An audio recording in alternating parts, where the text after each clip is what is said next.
Hello friends, आज के इस सेशन में देखने वाले हैं मध्यकालीन भारत। इतिहास को तीन भाग में बांटकर पढ़ेंगे और तीनों सेशन लेकर हम आ रहे हैं।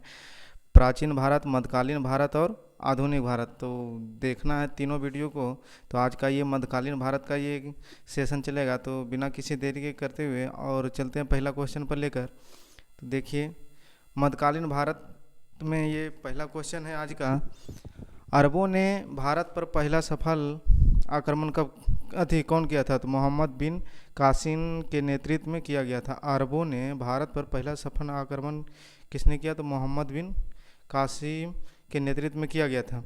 भारत पर आक्रमण करने वाला पहला प्रथम मुस्लिम कौन था? तो मोहम्मद बिन कासिम था। भारत पर आक्रमण करने वाला पहला मुस्लिम कौन था? तो मोहम्मद बिन कासिम था, जो कि 712 ईस्वी में किया था। अरबों ने सिंध पर विजय पाई थी कब? तो 712 ईस्वी में। अरबों ने सिंध पर विजय कब पाई थी? तो 712 ईस्वी में। जजिया कर का प्रचलन किसने किया था? तो मोहम्मद बिन कासिम ने किया था। जजिया कर का प्रचलन किसने किया था? तो मोहम्मद बिन कासिम ने किया था, जो कि अरब का था। भारत पर प्रथम तुर्क आक्रमणकारी कौन था? तो महमूद गजनी था। इसका उद्देश्य क्या था? तो धन लूटना और धर्म का प्रचार करना। भारत पर प्रथम तुर्क आक्रमणकारी पूछे तो महमूद गजनबी होगा। जबकि जबकि ये पूछेगा अरबों ने भारत पर पहला सफल आक्रमण कब किया? तो मोहम्मद बिन कासिम ने किया था। पहला सफल आक्रमण मोहम्मद बिन कासिम, वो कहाँ का था? तो अरब का था। और यहाँ क्वेश्चन है कि भारत पर प्रथम तुर्क आक्रमणकारी कौन था? तो महमूद गजनी। इसका उद्देश्य क्या था? धन लूटना। महमूद गजनी ने भारत पर हमला किया था कब? पहला आक्रमण किया था 1000 ईस्वी में। महमूद गजनी ने भारत पर आक्रमण कब किया था? तो 1000 ईस्वी में। और कितनी बार किया? तो 17 बार किया था। महमूद गजनी द्वारा सोमनाथ मंदिर यानी सौराष्ट्र को लूटा गया कब? 1025 ईस्वी में। 1025 ईस्वी में भीम प्रथम के समय में ये महमूद गजनी ने सोमनाथ मंदिर सौराष्ट्र पर जो लूटा गया 1025 ईस्वी में, भीम प्रथम के समय में। महमूद गजनी का अंतिम भारतीय आक्रमण कब था? तो 1027 ईस्वी में। किसके विरुद्ध? तो जाटों के विरुद्ध। जब ये 1025 ईस्वी में महमूद गजनी सोमनाथ मंदिर को लूट कर वापस जा रहा था, उसी समय जाटों से झड़प हो जाती है। तो इसका बदला लेने के लिए दोबारा वह 1027 ईस्वी में आक्रमण करता है और अंतिम इसका आक्रमण होता है जाटों के विरुद्ध। अगला है, सुल्तान उपाधि धारण करने वाला प्रथम शासक कौन था? तो महमूद गजनी।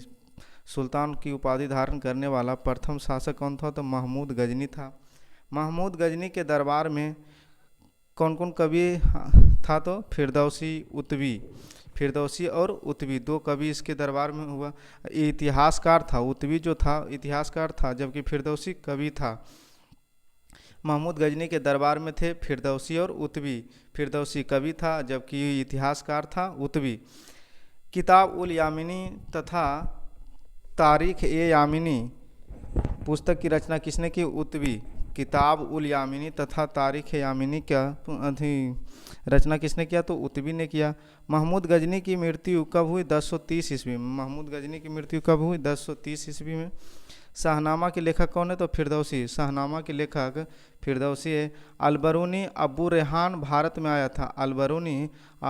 अबू रेहान भारत में आया था किसके समय में? तो महमूद गजनी के समय में। महमूद गजनी के साथ आया था। कब आया था? तो 11वीं सदी में। अलबरूनी अबू रेहान जो है भारत में आया था कब? तो 11वीं सदी में। किसके साथ? तो महमूद गजनी के साथ आया था। पुराणों का अध्ययन करने वाला प्रथम मुसलमान कौन था? अलबरूनी था। पुराणों का अध्ययन करने वाला प्रथम मुसलमान कौन था? तो अलबरूनी था। पुस्तक जो था ये किताब उल हिंद, ये किताब उल हिंद ही लिखा है। आगे है, महमूद गजनी साम्राज्य का संस्थापक कौन था? तो मोहम्मद गौरी था। महमूद गजनी साम्राज्य का संस्थापक कौन था? तो मोहम्मद गौरी था। मोहम्मद गौरी ने भारत पर प्रथम आक्रमण कब किया? तो 1175 ईस्वी में मुल्तान पर किया था। मोहम्मद गौरी ने भारत पर प्रथम आक्रमण कब किया? तो 1175 ईस्वी में।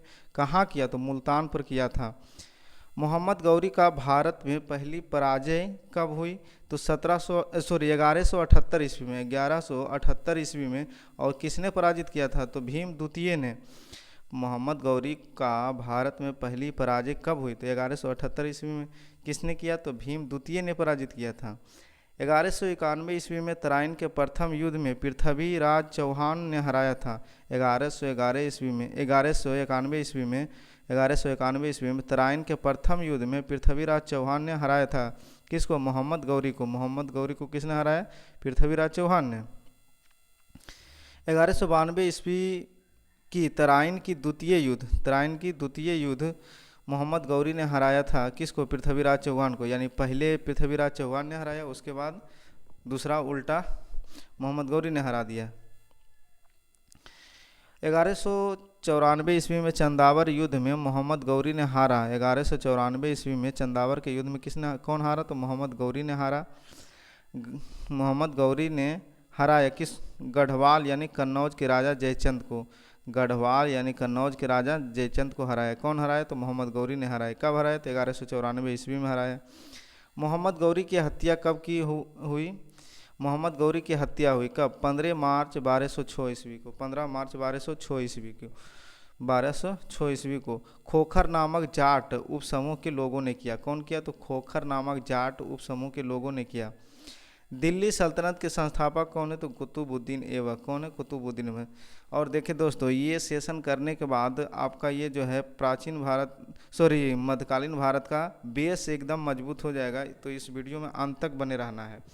तो देखिए, दिल्ली सल्तनत का संस्थापक कौन था? तो कुतुबुद्दीन ऐबक।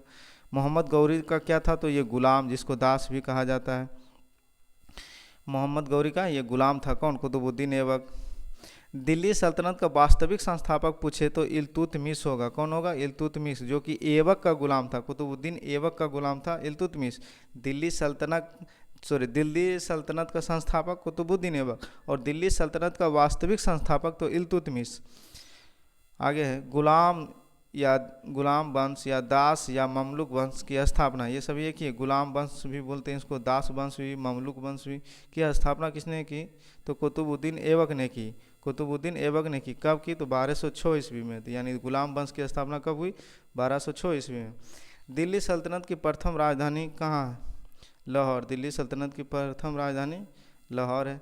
लाहौर से राजधानी दिल्ली लाया गया। किसने लाया? तो इल्तुतमिश ने लाया। लाहौर से राजधानी दिल्ली किसने लाया? तो इल्तुतमिश ने लाया था। दिल्ली सल्तनत की प्रथम राजधानी कहाँ थी? तो लाहौर। और लाहौर से राजधानी को दिल्ली लाया कौन? इल्तुतमिश। गुलामों का गुलाम कहा गया किसको? इल्तुतमिश को। गुलामों का गुलाम किसे कहा गया? तो इल्तुतमिश को कहा गया। कुतुब मीनार का निर्माण कार्य पूरा शुरू किसने करवाया था? तो पहले कुतुबुद्दीन ऐबक ने, और उसके बाद पूरा किसने किया? तो इल्तुतमिश ने। कुतुब मीनार का निर्माण शुरू किसने किया? तो कुतुबुद्दीन ऐबक ने। और पूरा किसने करवाया? तो इल्तुतमिश ने। और बोलेगा 5वां मंजिला किसने बनवाया? तो फिरोज शाह तुगलक ने। कौन? फिरोज शाह तुगलक। 5वां मंजिला।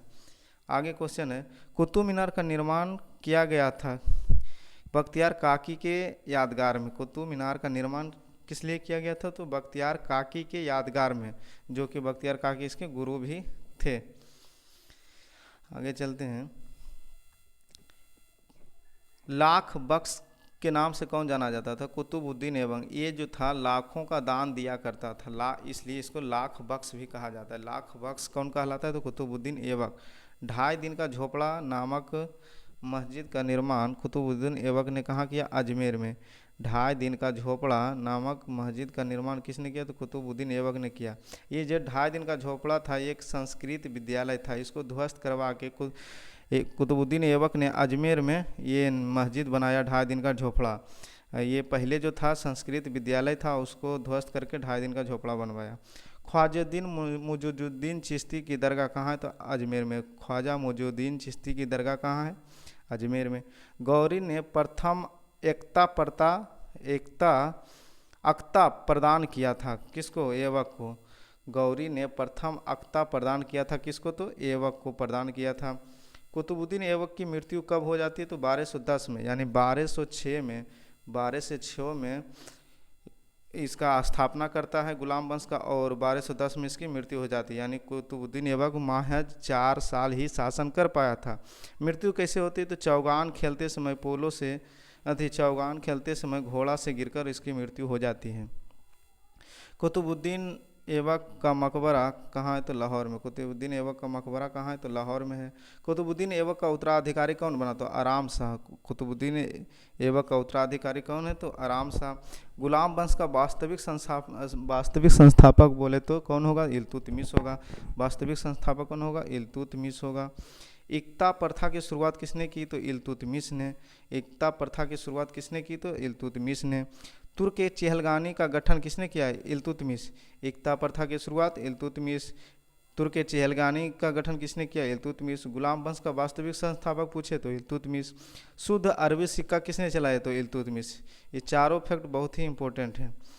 चांदी का टाका और तांबे का जीतल नामक सिक्का चलाया था किसने? इल्तुतमिश ने। चांदी का टाका और तांबे का जीतल, चांदी का टाका और तांबे का जीतल नामक सिक्का किसने चलाया? तो इल्तुतमिश ने। किसने चलाया? इल्तुतमिश ने। मंगोल शासक चंगेज खां तेजून ने भारत पर आक्रमण किया किसके समय में? तो इल्तुतमिश के समय में। मंगोलों का आक्रमण मंगोल शासक चंगेज खां ने भारत पर आक्रमण किया किसके समय में? तो इल्तुतमिश के समय में। इल्तुतमिश ने बिहार में अपना प्रथम सूबेदार बनाया किसको? मलिक जानी को एवाज के स्थान पर। किसके स्थान पर? एवाज के स्थान पर। इल्तुतमिश ने बिहार में अपना प्रथम सूबेदार किसको बनाया? तो मलिक जानी को एवाज के स्थान पर। किसके स्थान पर? एवाज के स्थान पर। भारत की प्रथम मुस्लिम महिला शासिका कौन है? तो रजिया सुल्तान। भारत की प्रथम मुस्लिम महिला शासिका कौन है? तो रजिया सुल्तान। इल्तुतमिश की कौन है? पुत्री है। ये कौन थे? इल्तुतमिश की पुत्री। रजिया ने विवाह किया किसके साथ? अल्तुनिया के साथ किया। रजिया सुल्तान ने किसके साथ विवाह किया? तो अल्तुनिया के साथ किया। रजिया सुल्तान की हत्या कब की गई? 1240 ईस्वी में। यानी कुछ ही दिन के लिए ये शासक रही। यानी 1240 में इस कुतुबुद्दीन ऐबक की मृत्यु होती है। उसके बाद रजिया सुल्तान बनती है।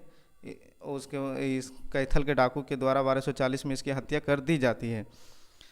और अगला क्वेश्चन है, बलबन का पूरा नाम क्या है? तो गयासुद्दीन बलबन। बलबन का पूरा नाम पूछे तो गयासुद्दीन बलबन। बलबन का वास्तविक नाम पूछे तो बहाउद्दीन। बलबन का वास्तविक नाम बहाउद्दीन और बलबन का पूरा नाम गयासुद्दीन बलबन। बलबन ने अपने पुत्री का विवाह किसके साथ किया? तो नसीरुद्दीन मोहम्मद के साथ। किसके साथ किया? तो नसीरुद्दीन मोहम्मद के साथ। कब किया? 1249 ईस्वी में। कब किया? 1249 ईस्वी में। टोपी सीकर जीवन निर्वाह करने वाला सुल्तान कौन था? तो नसीरुद्दीन मोहम्मद, जो कि बलबन का दामाद था। नसीरुद्दीन मोहम्मद। टोपी सीकर जीवन निर्वाह करने वाला सुल्तान कौन था? नसीरुद्दीन मोहम्मद, जो कि बलबन का दामाद था।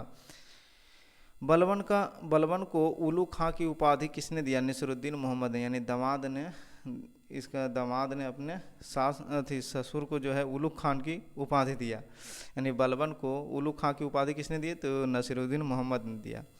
लौह एवं रक्त की नीति किसने अपनाया? तो बलबन ने। लौह एवं रक्त एकदम सख्त से सख्त कार्रवाई करता था। कौन? बलबन।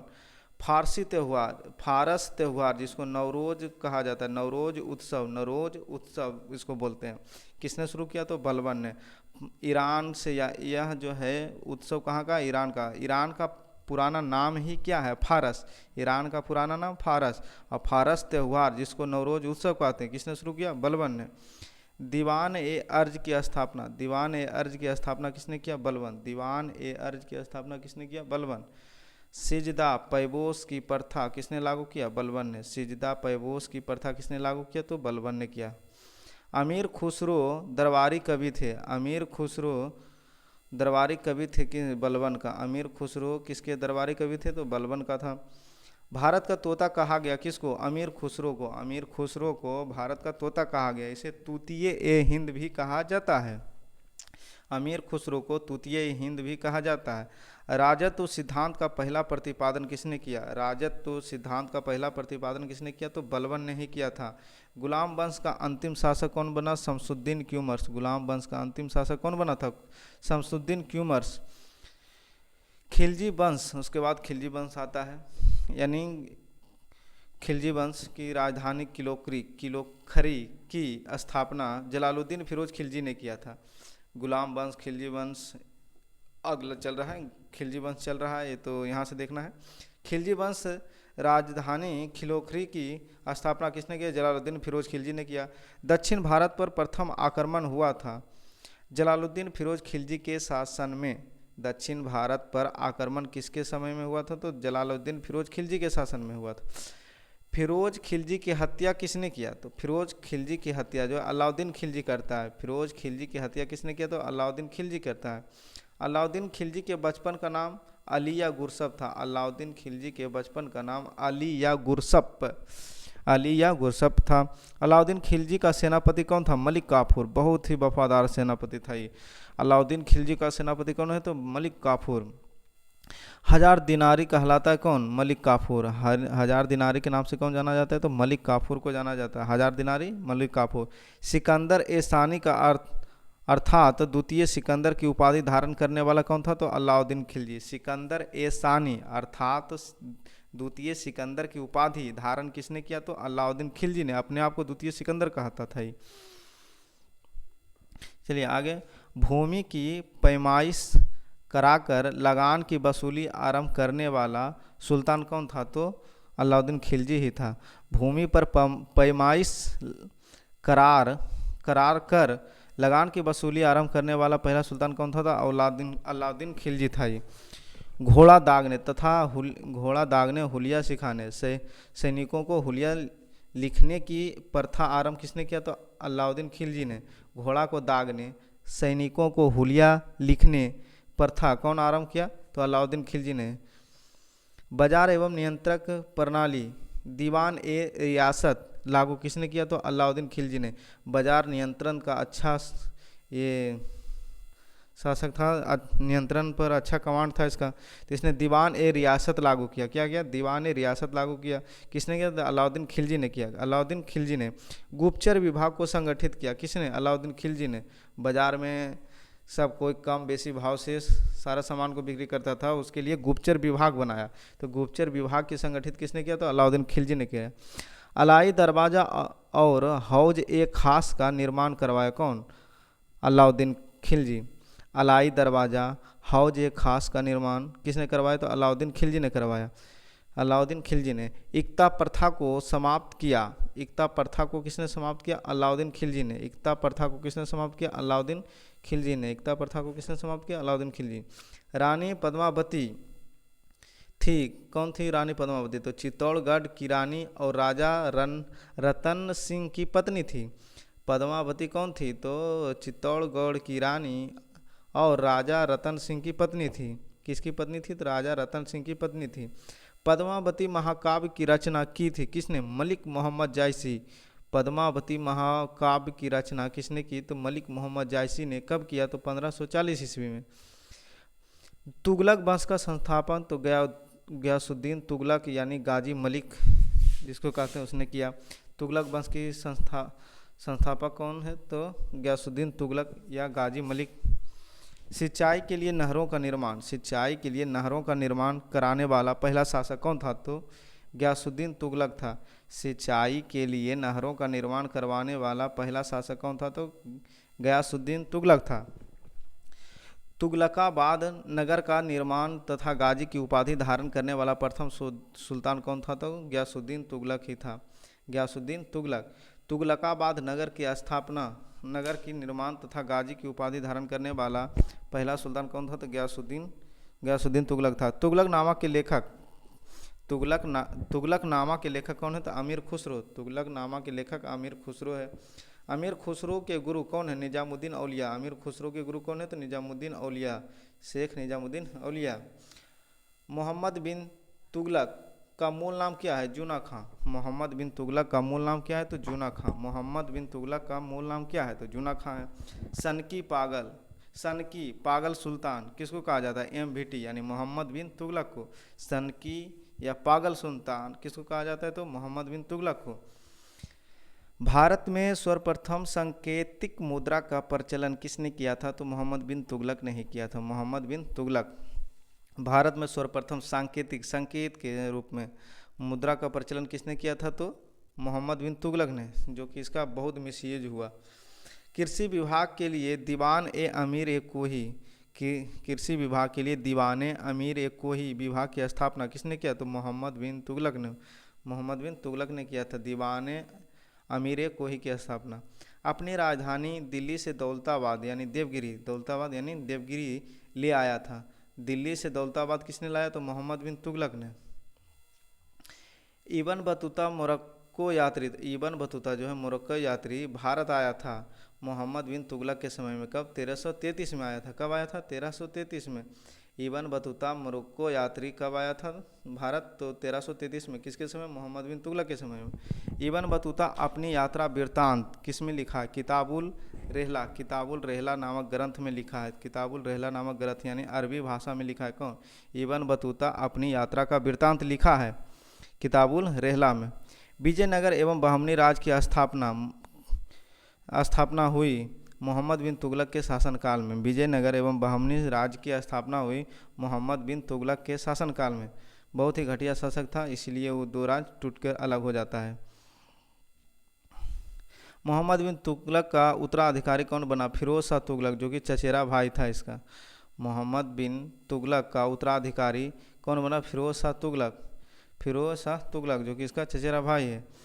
ब्राह्मणों पर जजिया कर कौन लगाया? फिरोज शाह तुगलक। FST है ना, फिरोज शाह तुगलक। ये तो और कट्टर था उससे, ब्राह्मणों पर भी जजिया कर लगा दिया था। कौन? फिरोज शाह तुगलक।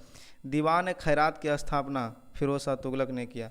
दीवान खैरात की स्थापना किसने किया? फिरोज शाह तुगलक ने। सिंचाई कर हक ए सर्व लागू करने वाला दिल्ली का पहला सुल्तान कौन था? फिरोज शाह तुगलक। सिंचाई कर हक ए सर्व लागू करने वाला दिल्ली का पहला सुल्तान कौन था? तो फिरोज शाह तुगलक। फिरोज तुगलक द्वारा स्थापित दार उल सफ़ा था एक क्या था? खैराती अस्पताल। फिरोज शाह तुगलक एक खैराती अस्पताल बनाया जो कि फ्री में इलाज हुआ, उसे कहते हैं खैराती अस्पताल। उसका नाम क्या था? दार उल सफ़ा। दारुल सफ़ा उर्दू शब्द है। जौनपुर नगर को बसाया किसने? फिरोज शाह तुगलक ने। जौनपुर नगर को किसने बसाया? तो फिरोज शाह तुगलक ने बसाया। भारत का सिराज कहलाता है कौन? जौनपुर। भारत का सिराज कौन कहलाता है? तो जौनपुर कहलाता है। तुगलक वंश का अंतिम शासक कौन था? तो नसरुद्दीन। तुगलक वंश का अंतिम शासक कौन था? नसरुद्दीन था। नसरुद्दीन। महमूद ईसी के समय में 1398 में मंगोल शासक तैमूर ने अपने भारत पर आक्रमण किया था। कब किया था? 1398 ईस्वी में। सैयद वंश की संस्थापक कौन है? तो खिज्र खां। सैयद वंश के संस्थापक कौन है? खिज्र खां। सैयद वंश का अंतिम शासक कौन है? आलम शाह। सैयद वंश का ये कोई खास, सैयद वंश कुछ खास ज़्यादा नहीं रहा, इसलिए नहीं दिया है उसमें इसमें उतना। अगला है लोदी अंतिम वंश, यानी दिल्ली सल्तनत का अंतिम वंश कौन है? लोदी वंश। इसका ट्रिक होता है गुल खिले तो सैयद लोदी। लोदी वंश की स्थापना बहलोल लोदी ने की। लोदी वंश की स्थापना बहलोल लोदी ने की। दिल्ली का गद्दी पर बैठने वाला पहला अफगान शासक कौन था? तो बहलोल लोदी। दिल्ली की गद्दी पर बैठने वाला पहला अफगान शासक, यानी अफगान शासक कौन था? तो बहलोल लोदी ही था। आगे चलते हैं।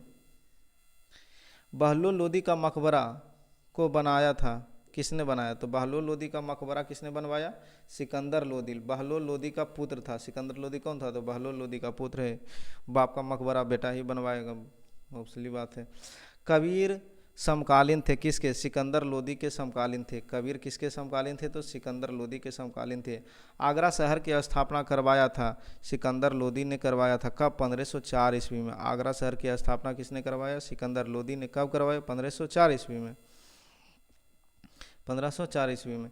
दो गुंबजों का प्रयोग किया गया था सिकंदर लोदी के मकबरे में। दो गुंबज का प्रयोग किया गया था सिकंदर लोदी के मकबरे में। ऐसे मेनली एक ही गुंबज हुआ करता था, लेकिन इसने दो गुंबज का प्रयोग करवाया था। दिल्ली सल्तनत की राजभाषा क्या थी? तो फारसी थी। दिल्ली सल्तनत की राजभाषा क्या थी? तो फारसी। फारस से ही ये सब आया था, तो फारसी ही भाषा इसका था। दिल्ली सल्तनत का अंतिम शासक था इब्राहिम लोदी। दिल्ली सल्तनत का अंतिम शासक कौन था? इब्राहिम लोदी, सिकंदर लोदी का पुत्र। दिल्ली सल्तनत का अंतिम शासक कौन था? इब्राहिम लोदी, जो कि सिकंदर लोदी का पुत्र था। युद्ध भूमि में मरने वाला पहला सुल्तान था इब्राहिम लोदी। युद्ध की भूमि में मरने वाला पहला सुल्तान कौन था? इब्राहिम लोदी। अब बाकी बात जितना सब था सलाह अपने बाप को काट के बेटा गद्दी पर बैठने के लिए मार दिया था पल। और ये युद्ध में पहला व्यक्ति था जो कि मरा था। युद्ध में मरने वाला पहला सुल्तान कौन था? तो इब्राहिम लोदी। पानीपत के प्रथम युद्ध में ये मारा गया किसके द्वारा? बाबर के हाथों के द्वारा मारा गया। विजयनगर की स्थापना किसने किया? हरिहर एवं बुक्का ने। विजयनगर की स्थापना किसने किया? हरिहर एवं बुक्का नामक दो भाइयों ने। कब किया? तो 1336 ईस्वी में। 1336 ईस्वी में। विजयनगर की प्रथम राजधानी कहाँ थी? हम्पी। प्रथम राजधानी हम्पी थी और दूसरी राजधानी पेनुकोंडा। पेनुकोंडा दूसरी राजधानी पेनुकोंडा थी। हम हम्पी अवशेष हम्पी अवशेष विजयनगर साम्राज्य का है। हम्पी अवशेष किसका है? तो विजयनगर साम्राज्य का है। हम्पी स्थित कहाँ है? तो कर्नाटक के बेल्लारी जिले में। कर्नाटक के कौन सा जिले में? बेल्लारी जिले में। कहाँ है? तो तुंगभद्रा नदी के किनारे स्थित है। हम्पी तुंगभद्रा नदी के किनारे स्थित है। विरूपाक्ष मंदिर कहाँ है? तो हम्पी कर्नाटक में है। विरूपाक्ष मंदिर कहाँ है? तो हम्पी में ही है, जो कि कर्नाटक में है। तलिकोटा का युद्ध 23 जनवरी 1565 ईस्वी में हुआ। तलिकोटा का युद्ध कब हुआ? तो 23 जनवरी 1565 ईस्वी को हुआ, जिसमें विजयनगर पराजित हुई थी। जिसमें विजयनगर क्या हुआ था? तो पराजित यानी हार गया था। संगम वंश की स्थापना किसने किया? तो हरिहर और बुक्का ने किया। संगम वंश की स्थापना हरिहर एवं बुक्का ने किया था। इटली का यात्री निकोलो कोंटी विजयनगर की यात्रा पर आया था देवराय प्रथम के शासनकाल में। इटली का यात्री निकोलो कोंटी विजयनगर की यात्रा पर आया था किसके शासनकाल में? तो देवराय प्रथम के शासनकाल में आया था। संगम वंश के प्रतापी राजा कौन थे? तो देवराय द्वितीय। संगम वंश के प्रतापी राजा देवराय द्वितीय थे। संगम वंश का अंतिम शासक कौन था? तो विरूपाक्ष द्वितीय। संगम वंश का प्रतापी शासक देवराय द्वितीय और बोलेगा अंतिम शासक तो विरूपाक्ष द्वितीय। फारसी यात्री अब्दुल रज्जाक विजयनगर आया था देवराय द्वितीय के शासनकाल में। फारसी यात्री अब्दुल रज्जाक विजयनगर आया था देवराय द्वितीय के शासनकाल में। तुगलक वंश का महान शासक कृष्णदेव राय थे। तुगलक वंश के महान शासक तुलु वंश के महान शासक कौन थे? तो कृष्णदेव राय के दरबार में अष्टदिग्गज थे। तेलुगु के 8 विद्वान। तेलुगु के कितने विद्वान? 8 विद्वान। कृष्णदेव राय के दरबार में 8 अष्टदिग्गज थे, जो कि तेलुगु के 8 विद्वान थे। तेनालीराम कृष्णदेव राय के दरबार में थे। तेनालीरामन कौन थे? तो कृष्णदेव राय के दरबार में। आंध्र भोज कहा जाता है किसको? कृष्णदेव राय को। कृष्णदेव राय को क्या कहा जाता है? तो आंध्र भोज कहा जाता है। कृष्णदेव राय को क्या कहा जाता है? आंध्र भोज। विट्ठल स्वामी मंदिर हम्पी तथा हजरा मंदिर विजयनगर को बनवाया था किसने? तो कृष्णदेव राय ने बनवाया था। किसने बनवाया? कृष्णदेव राय ने। विट्ठल स्वामी मंदिर हम्पी तथा हजरा मंदिर विजयनगर को बनवाया था किसने? तो कृष्णदेव राय ने बनवाया था। पुर्तगाली यात्री डोमिंगो पायस तथा बारबोसा। पुर्तगाली यात्री कौन? डोमिंगो पायस तथा बारबोसा। डोमिंगो पायस तथा बारबोसा किसके शासनकाल में आया था? कृष्णदेव राय के शासनकाल में आया था। कृष्णदेव राय ने गोलकुंडा का युद्ध लड़ा था। कृष्णदेव राय ने क्या गोलकुंडा का युद्ध लड़ा था? किसके साथ? कुली कुतुब शाह के साथ। कुली कुतुब शाह के साथ, जो कि पराजित हो गया था। कौन? कुली कुतुब शाह। गोलकुंडा हैदराबाद यानी तेलंगाना किला को बनवाया था कौन? काकतीय राजवंश यानी 13वीं सदी में कौन बनवाया था? तो काकतीय राजवंश ने बनवाया था। हैदराबाद स्थित चार मीनार को किसने बनवाया? चार मीनार को किसने बनवाया? तो कुली कुतुब शाह ने बनवाया था। कुली कुतुब शाह ने कितना 1591 ईस्वी में कुली कुतुब शाह ने हैदराबाद के चार मीनार को बनवाया था। कब? 1591 ईस्वी में। गोलकुंडा का संधि 1663 ईस्वी में हुई। गोलकुंडा की संधि कब हुई? तो 1663 ईस्वी में हुई।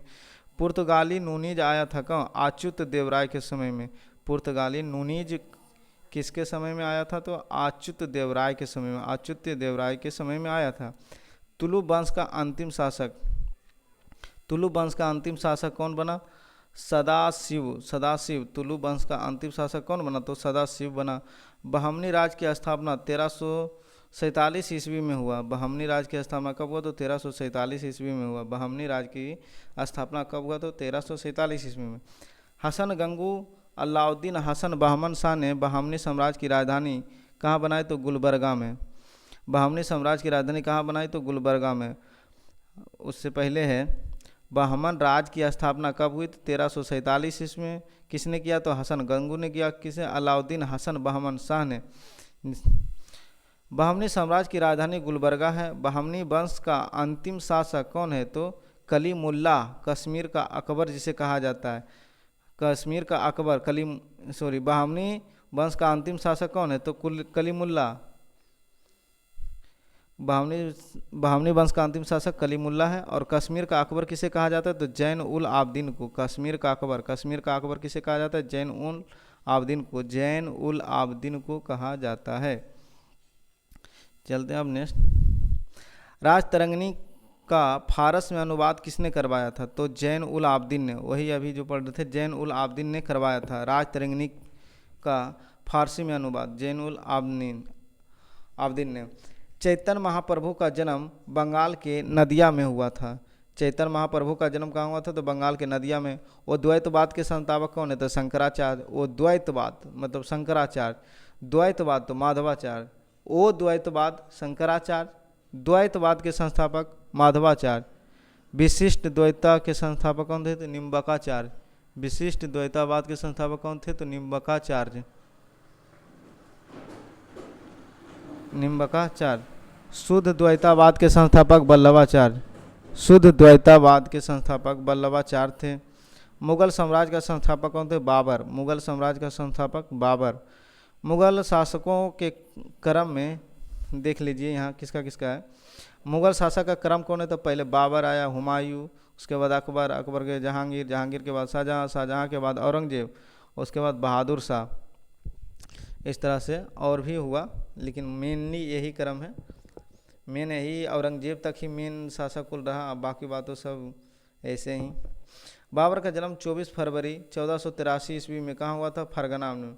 बाबर का जन्म 24 फरवरी 1483 ईस्वी में कहाँ हुआ? तो फरगना में।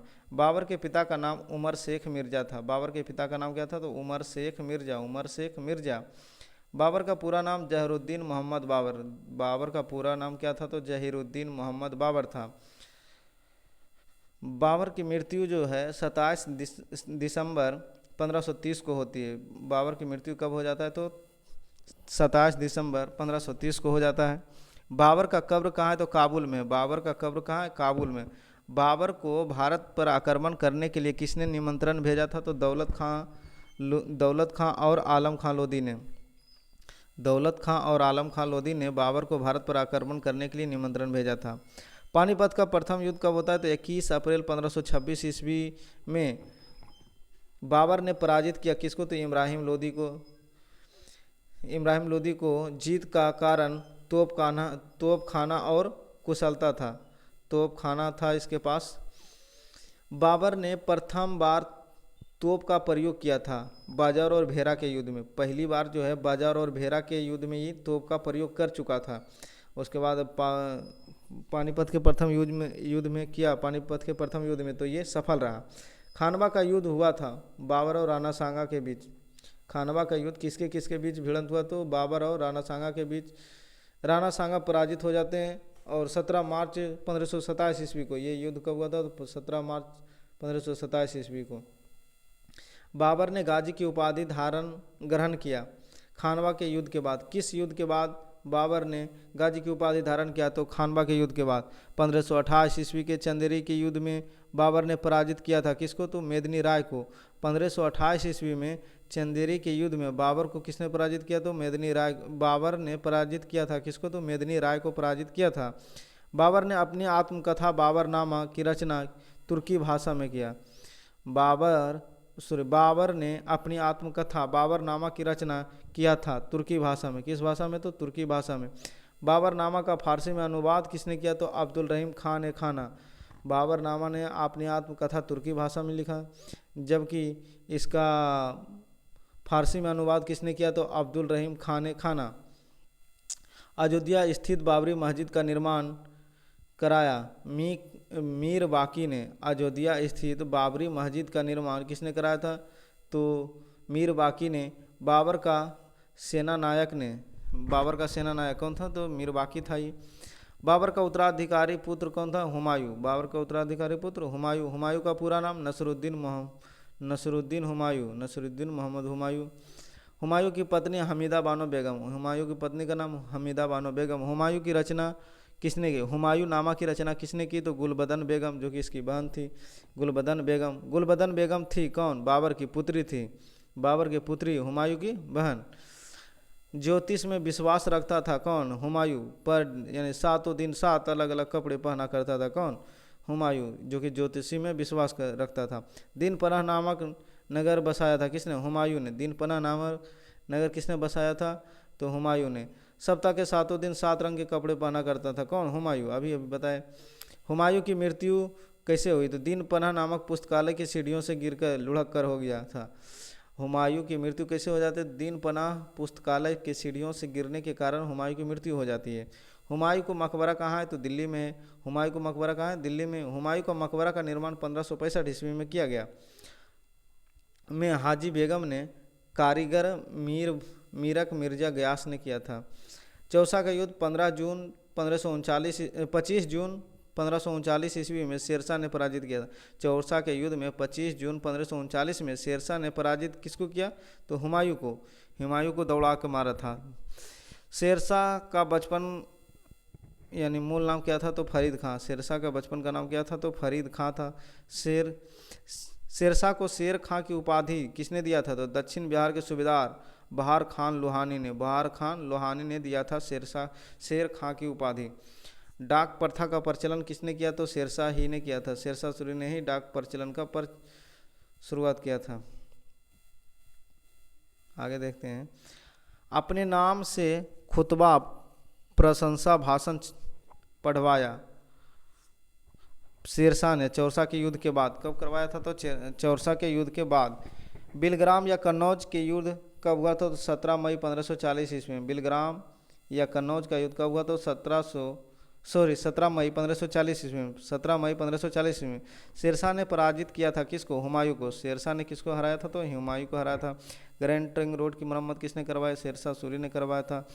शेरशाह के काल में भू राजस्व की दर थी कितना? 1/3। शेरशाह के काल में भू राजस्व की दर कितना थी? कुल उपज का 1/3 भाग। शेरशाह सूरी की मृत्यु कलिंजर में तोप के गोले के विस्फोट से 1545 ईस्वी में हो जाती है। शेरशाह सूरी की मृत्यु कालिंजर में तोप के गोले के विस्फोट से 1545 ईस्वी में हो जाती है। शुद्ध चांदी का सिक्का तथा रुपये का सिक्का ढलवाया था किसने? शेरशाह सूरी ने। शुद्ध चांदी का सिक्का तथा रुपये का सिक्का ढलवाया था किसने? तो शेरशाह सूरी ने ही चलवाया था। मलिक मोहम्मद जायसी रचना बहार मासा समकालीन थे किसके? शेरशाह के। मलिक मोहम्मद जायसी किसके समकालीन था? तो शेरशाह सूरी के समकालीन था। स्वप्न संवादता की रचना किसने की? भास ने। स्वप्नवादता की रचना किसने की? तो भास ने। शेरशाह का मकबरा स्थित है कहाँ? सासाराम में। शेरशाह का मकबरा कहाँ है? सासाराम में। अकबर यानी जलालुद्दीन का जन्म अकबर का सीधा बोलिए ना, अकबर का जन्म कब हुआ था? 15 अक्टूबर 1542 में अमरकोट के राजा बिरसाल के महल में पाकिस्तान में हुआ था। अकबर का जन्म कब हुआ था? 15 अक्टूबर 1542 में अमरकोट के राजा बिरसाल के महल में यानी पाकिस्तान में इसका जन्म हुआ था। अकबर की माँ का नाम था हमीदा बानो बेगम, जो कि हुमायूं की पत्नी थी। अकबर का राज्याभिषेक 14 फरवरी 1556 ईस्वी को होता है। अकबर का राज्याभिषेक कब होता है? तो 1556 ईस्वी को होता है। कलानौर में बैरम खां के द्वारा अकबर का राज्याभिषेक कब होता है? तो 14 फरवरी 1556 ईस्वी को कलानौर में बैरम खां की देखरेख में इसकी राज्याभिषेक कराई जाती है। अकबर का राजस्व मंत्री कौन था? तो टोडरमल। राजस्व मंत्री कौन था? तो टोडरमल। पानीपत के द्वितीय युद्ध 5 नवंबर 1556 ईस्वी में अकबर ने पराजित किया था किसको? हेमू को। अकबर ने किसको पराजित किया था? तो हेमू को। पानीपत की लड़ाई में मुगल सेना का नेतृत्व किसने किया था? बैरम खां। अकबर के संरक्षण पानीपत की लड़ाई में मुगल सेना का नेतृत्व किसने किया था? तो बैरम खान ने। मुगल सेना का नेतृत्व किसने किया था? बैरम खान ने। अकबर ने खाना की उपाधि दिया था किसको? बैरम खां को। अकबर ने खाना की उपाधि किसको दिया था? तो बैरम खां को। अकबर ने जड़ी कलम तथा सिरी कलम 2 उपाधि दिया था। तो जड़ी कलम की उपाधि मोहम्मद हुसैन को दिया था, मोहम्मद हुसैन कश्मीरी, तथा सिरी कलम की उपाधि, देखिए जड़ी कलम की उपाधि दिया था मोहम्मद हुसैन को, और जबकि सिरी कलम की उपाधि दिया था कश्मीरी तथा सिरी कलम की उपाधि दिया था अब्दुल समद को। जड़ी कलम की उपाधि मोहम्मद हुसैन को और सिरी कलम की उपाधि अब्दुल समद को दिया था। धर्मनिरपेक्ष दृष्टिकोण रखता था कौन? अकबर। अकबर ने राजनीतिक विजय की शुरुआत की 1562 ईस्वी में मालवा विजय से। कहाँ से किया था? तो मालवा के विजय से। अकबर ने राजनीतिक विजय की शुरुआत कहाँ से किया था? तो मालवा के विजय से 1562 ईस्वी से। बाज बहादुर था कौन? मालवा का अंतिम सुल्तान था। बाज बहादुर कौन था? तो मालवा का अंतिम सुल्तान था। अकबर चित्तौड़ पर विजय 1567 ईस्वी में किया। अकबर द्वारा चित्तौड़ पर विजय कब किया? तो 1567 ईस्वी में किया था। हल्दी घाटी के युद्ध 18 जून 1576 ईस्वी में अकबर ने हराया था। किसको? महाराणा प्रताप को। हल्दी घाटी के युद्ध में कौन हारा? तो महाराणा प्रताप ने। कौन हराया था? तो अकबर ने। कब? 18 जून 1576 ईस्वी को। हल्दी घाटी युद्ध में अकबर महाराणा प्रताप के सेनापति कौन था? तो मान सिंह। कौन था? तो मान सिंह। और महाराणा प्रताप के हकीम खान। यानी हल्दी घाटी के युद्ध में अकबर का सेनापति कौन था? मान सिंह। और महाराणा प्रताप के इधर हकीम खान। फतेहपुर सीकरी के बुंदेल दरवाजा को बनवाया था कौन? अकबर ने 1572 ईस्वी में गुजरात विजय के उपलक्ष्य में। फतेहपुर सीकरी के बुलंद दरवाजा को बनवाया था अकबर ने 1572 ईस्वी में गुजरात विजय के उपलक्ष्य में। अकबर के दरबार में आने वाला पहला अंग्रेज कौन था? रॉल्फ फिच 1588 में हेक्टर जहाज से। अकबर के दरबार में आने वाला पहला अंग्रेज कौन था? रॉल्फ पिच 1588 ईस्वी में हेक्टर के जहाज से। मानसबदारी प्रथा लागू किसने किया? अकबर ने। मानसबदारी प्रथा किसने लागू किया? तो अकबर ने। मानसबदारी प्रथा किसने लागू किया? अकबर ने। इबादत खाना का स्थापित किसने किया? अकबर ने। इबादत खाना का स्थापित किसने किया? तो अकबर ने। जब्ती प्रणाली प्रचलन किसने किया? अकबर ने। जब्ती प्रणाली किसने प्रचलन किया? तो अकबर ने। अकबर का राजकवि कौन था? फैजी। अकबर का राजकवि कौन था? तो फैजी। आईने अकबरी के रचयिता कौन है? तो अबुल फजल था। आईने अकबरी के रचयिता अबुल फजल।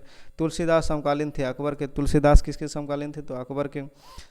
मीराबाई समकालीन था तुलसीदास के। मीराबाई किसके समकालीन था? तो तुलसीदास के समकालीन था। मीराबाई का जन्म 1499 ईस्वी में हुआ। मीराबाई का जन्म कब हुआ था? 1499 ईस्वी में।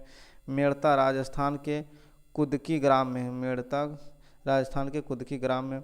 मीराबाई के गुरु कौन थे? तो रैदास या संत रविदास थे। मीराबाई के गुरु कौन थे? तो रैदास या संत रविदास थे।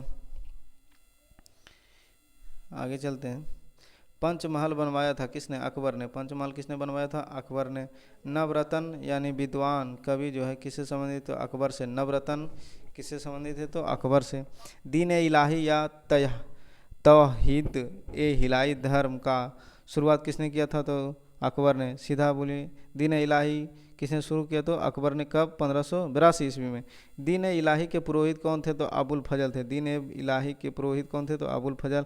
अकबरनामा की रचना अबुल फजल ने की। अकबरनामा की रचना किसने किया? तो अबुल फजल ने।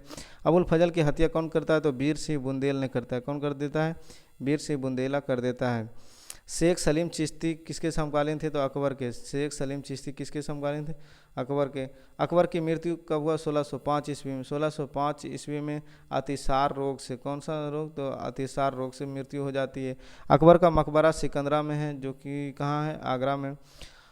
अकबर का मकबरा बनवाया था किसने? जहांगीर ने बनवाया था। अकबर का मकबरा किसने बनवाया था? जहांगीर ने। तानसेन का मूल नाम क्या है? रामतनु पांडे। तानसेन का मूल नाम रामतनु पांडे, जो कि प्रसिद्ध क्या था? तो संगीतकार था। किसके दरबार में था? तो अकबर के दरबार में। तानसेन का मकबरा स्थित है ग्वालियर में। तानसेन का मकबरा कहाँ है? तो ग्वालियर में। तानसेन एक पुरस्कार भी दिया जाता है, कहाँ? एमपी से। तानसेन के प्रारंभिक गुरु कौन थे? तो मोहम्मद गौस। तानसेन के प्रारंभिक गुरु कौन थे? तो मोहम्मद गौस। फैजी तथा बीरबल थे कौन? अकबर के दरबार में। फैजी तथा बीरबल किसके दरबार में थे? अकबर के दरबार में। बीरबल के बचपन नाम क्या था? तो महेश दास। बीरबल के बचपन का नाम महेश दास, जानते हैं आप सब, है ना। दास प्रथा का अंत 1562 ईस्वी में। तीर्थकर को समाप्त किया 1563 में। किसने किया? तो अकबर ने। दास प्रथा का अंत कब हुआ? तो 1562 में। तीर्थकर समाप्ति हुआ कब? 1563 में। किसने किया? तो अकबर ने। जजिया कर को समाप्त किया 1564 में। जजिया कर को 1564 में। मजहर की घोषणा 1579 में किसने किया? तो अकबर ने। मजहर की घोषणा कब हुआ? 1579 में। किसने किया? अकबर ने। जहांगीर जहांगीर का जन्म कब हुआ? तो 1569 ईस्वी में। 1569 ईस्वी में जहांगीर का जन्म कब हुआ? 1569 में। जहांगीर के बचपन का नाम क्या था? सलीम। जहांगीर के बचपन का नाम क्या था? तो सलीम था। सलीम के शिक्षक थे कौन? अब्दुल रहीम खान खाना। सलीम के शिक्षक कौन थे? तो अब्दुल रहीम खान खाना। जहांगीर की पत्नी कौन था? तो नूर जहाँ, जो कि मेहरुन्निसा के नाम, मेहरुन्निसा। नूरजहाँ का प्रथम विवाह अली कुली बेग से हुआ था। अली कुली बेग से। नूरजहाँ का प्रथम विवाह किसके साथ हुआ? तो अली कुली बेग से। अली कुली बेग से। नूरजहाँ के पिता थे तो मिर्ज़ा गयास बेग। नूरजहाँ के पिता कौन थे? तो मिर्ज़ा गयास बेग। गुलाब से इत्र निकालने की विधि किसने खोजी थी? असमत बेगम। असमत बेगम। गुलाब से इत्र निकालने की विधि किसने खोजी थी? तो असमत बेगम, जिसकी नूरजहाँ की माँ थी। असमत बेगम कौन थी? नूरजहाँ की माँ। गुलाब से इत्र निकालने की विधि क्या कहलाता है? एस्टर। किससे निकाला जाता है? एस्टर से। ये साइंस का क्वेश्चन है। न्याय की जंजीर स्थापित किया गया जहांगीर ने। न्याय की जंजीर व्यवस्था किसने स्थापित किया? तो जहांगीर ने किया न्याय की जंजीर व्यवस्था। जहांगीर। चित्तौड़ की संधि जहांगीर के समय में 1615 ईस्वी में, 1615 ईस्वी में हुआ। दू अस्पा तथा सिंह अस्पा प्रथा किसने किया? जहांगीर ने। दू अस्पा तथा सिंह अस्पा प्रथा किसने किया? तो जहांगीर ने। जहांगीर का मकबरा किसने? शहादरा लाहौर में है। जहांगीर का मकबरा शहादरा लाहौर में। जहांगीर का मकबरा बनाया था किसने? नूरजहाँ ने। नूरजहाँ ने। जहांगीर का मकबरा किसने बनवाया था? नूरजहाँ ने। तंबाकू पर प्रतिबंध लगाया किसने? जहांगीर ने। तंबाकू पर प्रतिबंध लगाया किसने? जहांगीर ने। भक्त तुकाराम समकालीन थे किसके? जहांगीर के। भक्त तुकाराम किसके समकालीन थे? तो जहांगीर के। उस्ताद मंसूर तथा अबुल हसन। उस्ताद मंसूर तथा अबुल हसन चित्रकार थे किसके समय में? तो जहांगीर के समय में। किसके समय में? जहांगीर के समय में। पक्षियों का सबसे बड़ा चित्रकार कौन था? तो उस्ताद मंसूर। पक्षी का चित्र बहुत बढ़िया बनाता था कौन? उस्ताद मंसूर खां। मुगल जहांगीर के दरबार में आने वाला प्रथम अंग्रेज कौन था? विलियम हॉकिंस था। मुगल जहांगीर के दरबार में आने वाला प्रथम अंग्रेज कौन था? तो विलियम हॉकिंस था। जहांगीर ने अपना उपाधि किसको दिया? तो हॉकिंस। जहांगीर ने खान की उपाधि किसे दिया? तो हॉकिंस को। हॉकिंस को दिया था। थॉमस रो ने भारत आया था कब? 1615 ईस्वी में। थॉमस रो भारत कब आया था? 1615 ईस्वी में। थॉमस रो जहांगीर के दरबार में आया था कब? 1616 ईस्वी में। थॉमस रो जहांगीर के दरबार में कब आया था? 1616 ईस्वी में। और थॉमस रो भारत कब आया था? 1615 ईस्वी में। जहांगीर के पुत्र का नाम कहाँ है? शाहजहाँ है। शाहजहाँ के बचपन नाम खुर्रम। शाहजहाँ के बचपन का नाम क्या है? तो खुर्रम। इसका जन्म कब हुआ? तो 5 जनवरी 1592 ईस्वी को हुआ था। शाहजहाँ का जन्म कब हुआ? 5 जनवरी 1592 ईस्वी को लाहौर में हुआ था। शाहजहाँ के माता का नाम क्या था? जगत गोसाई। जगत गोसाई। शाहजहाँ के माता का नाम क्या था? जगत गोसाई। मुमताज महल असली नाम अर्जुमंद बानो बेगम थी। मुमताज महल का असली नाम क्या था? तो अर्जुमंद बानो बेगम, जो कि किसकी पत्नी थी? तो शाहजहाँ की पत्नी थी। मुमताज महल किसकी पत्नी थी? शाहजहाँ की पत्नी। आना का सिक्का चलाया था किसने? शाहजहाँ ने। आना का सिक्का किसने चलाया था? शाहजहाँ ने। ताजमहल का निर्माण किसने करवाया? शाहजहाँ ने। मुमताज महल की स्मृति में यानी यादगार में उसकी कब्र पर है। ताजमहल का निर्माण 1632 ईस्वी में 1652 ईस्वी तक में हुआ, यानी पूरे 20 साल लग गए थे।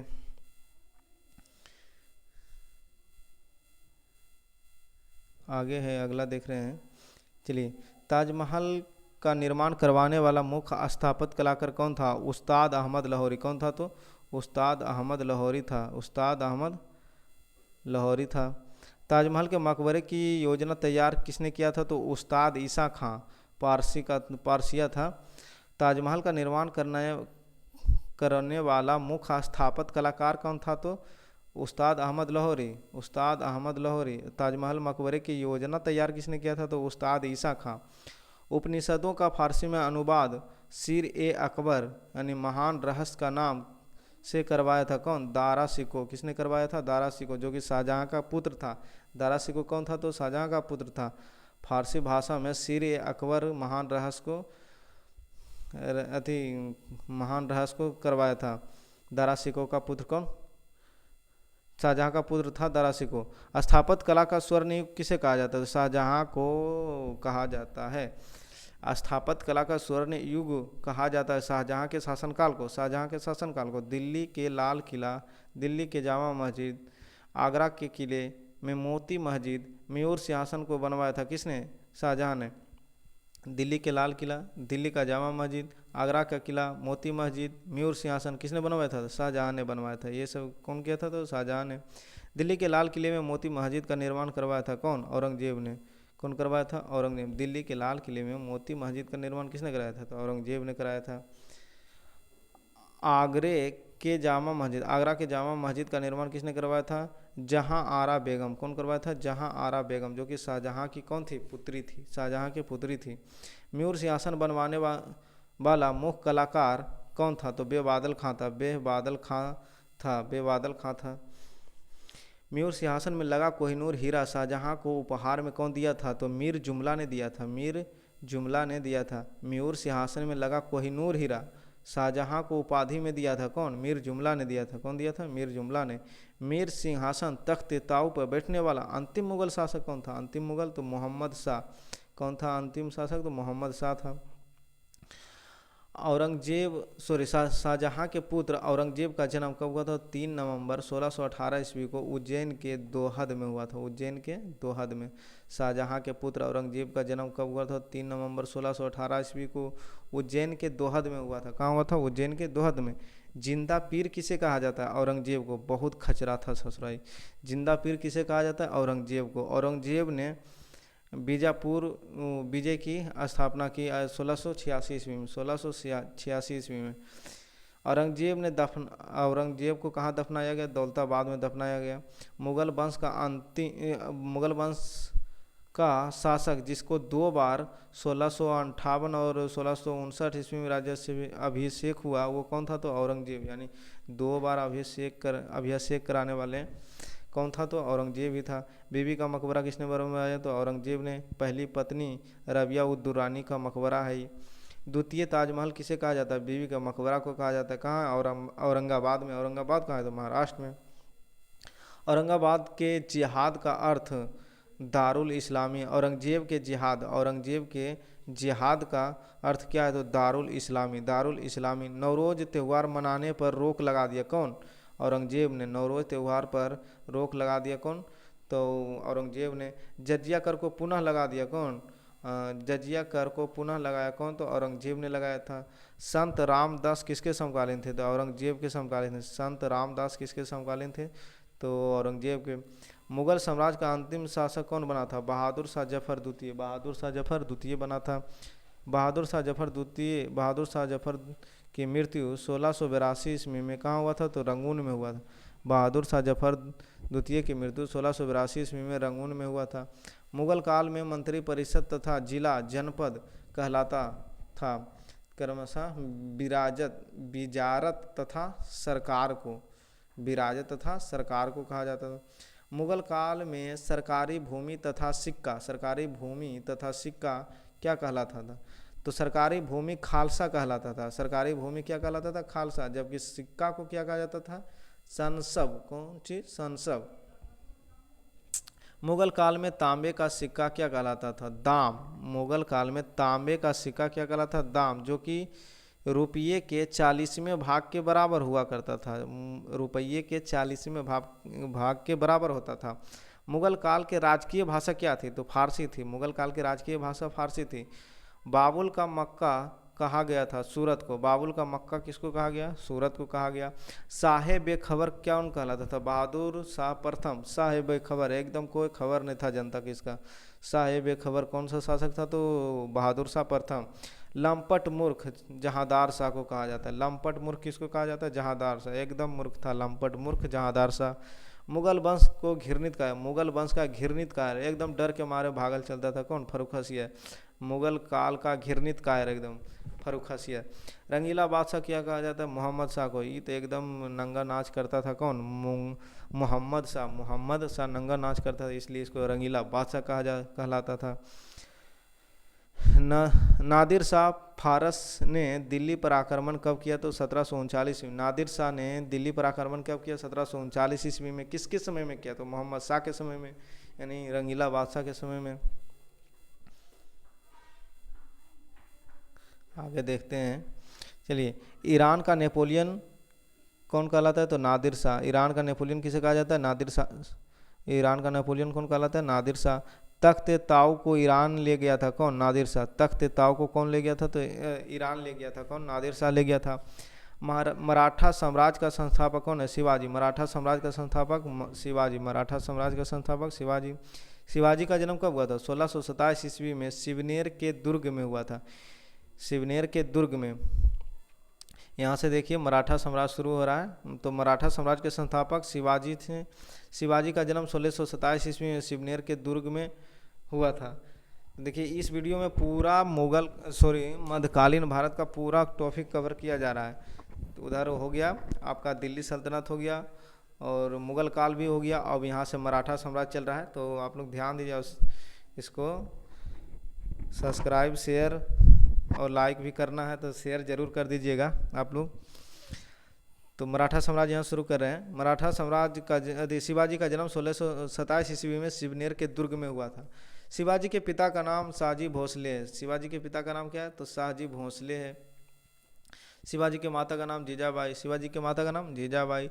शिवाजी के संरक्षक यानी गुरु कौन थे? तो दादा कोंडदेव। देखिए गुरु इनका पूछता है, तो शिवाजी के संरक्षक यानी गुरु कौन? संरक्षक या गुरु कौन थे? तो दादा कोंडदेव। दादा कोंडदेव, ये बहुत इंपॉर्टेंट, बहुत बार पूछा भी गया है। शिवाजी के आध्यात्मिक गुरु कौन थे? तो रामदास। आध्यात्मिक गुरु, ये भी बहुत इंपॉर्टेंट, दोनों क्वेश्चन। शिवाजी के आध्यात्मिक गुरु रामदास। शिवाजी के आध्यात्मिक गुरु रामदास। शिवाजी के राज्याभिषेक ने कराया। शिवाजी के राज्याभिषेक 1674 ईस्वी में किया गया। कहाँ?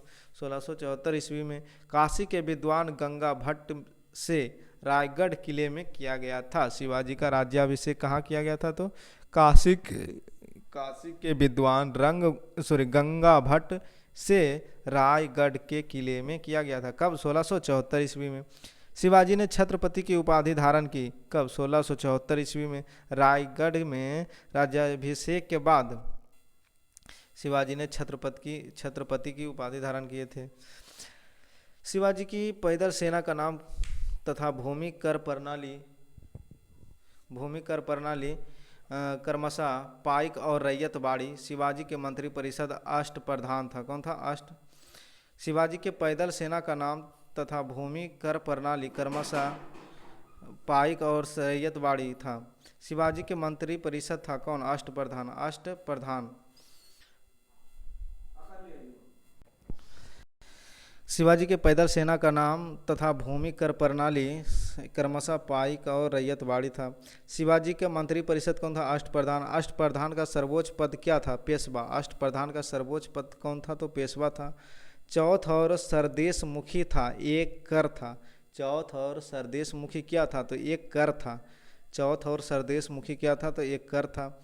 पुरंदर की संधि 22 जून 1665 ईस्वी को हुई थी। पुरंदर की संधि 22 जून 1665 ईस्वी को हुई थी। शिवाजी और महाराजा जयसिंह के बीच में, किसके बीच में? शिवाजी और महाराजा जयसिंह के बीच में हुई थी।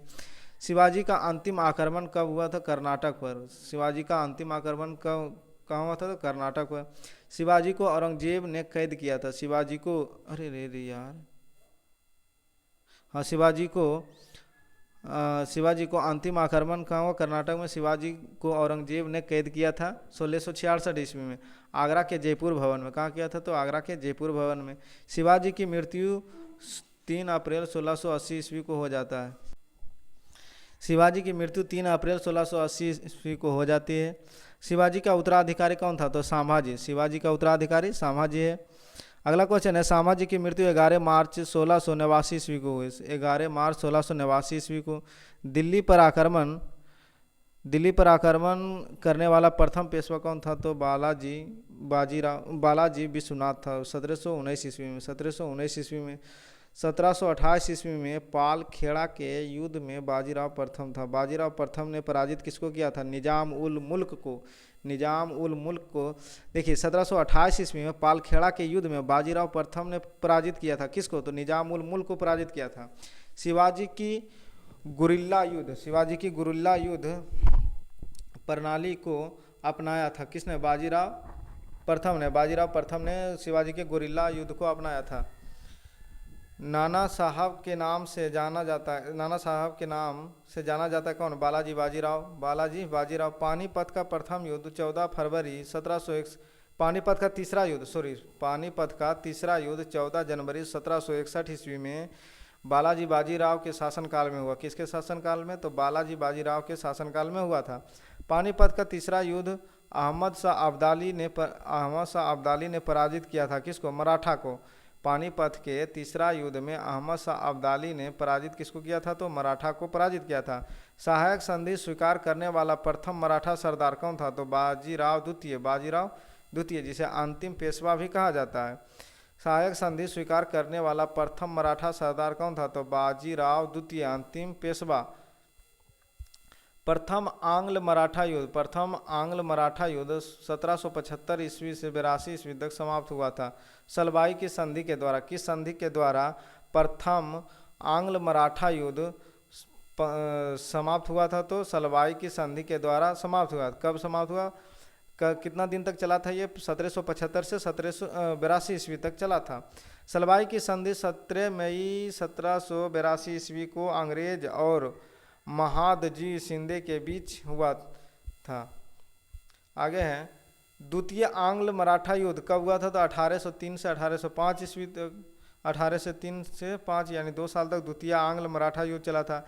तृतीय आंग्ल मराठा युद्ध 1817 से 1819 तक चला था। द्वितीय और तृतीय आंग्ल मराठा युद्ध हुआ था बाजीराव द्वितीय के शासनकाल में। किसके शासनकाल में? तो बाजीराव द्वितीय के शासनकाल में। ये क्वेश्चन पूछा जाता है। द्वितीय और तृतीय आंग्ल मराठा युद्ध किसके शासनकाल में हुआ? तो बाजीराव द्वितीय के शासनकाल में। प्रथम तथा द्वितीय आंग्ल मराठा युद्ध हुआ वारेन हेस्टिंगस और लॉर्ड हेस्टिंगस के शासनकाल में। प्रथम, द्वितीय और तृतीय, देखिए प्रथम आंग्ल मराठा युद्ध जो है वारेन हेस्टिंगस के समय में हुआ था प्रथम, और द्वितीय हुआ है ब्लेजली के समय में, ब्लेजली के शासनकाल में। और तृतीय आंग्ल मराठा युद्ध हुआ है लॉर्ड हेस्टिंगस के शासनकाल में, लॉर्ड हेस्टिंगस के शासनकाल में। जयपुर की स्थापना सवाई राजा जयसिंह ने किया था। जयपुर की स्थापना सवाई राजा जयसिंह ने किया था। राजा सवाई जयसिंह ने जंतर मंतर खगोलीय वेधशाला का निर्माण कराया था। कहाँ? दिल्ली में। उज्जैन, जयपुर, बनारस तथा मथुरा में है। उज्जैन कहाँ है? बनारस, जयपुर तथा मथुरा में। तो चलिए आज के साथ यही समाप्त होता है। अगला वीडियो मिलेगा कल के सेशन में। जय हिंद। आप लोग शेयर जरूर इसे कर दें।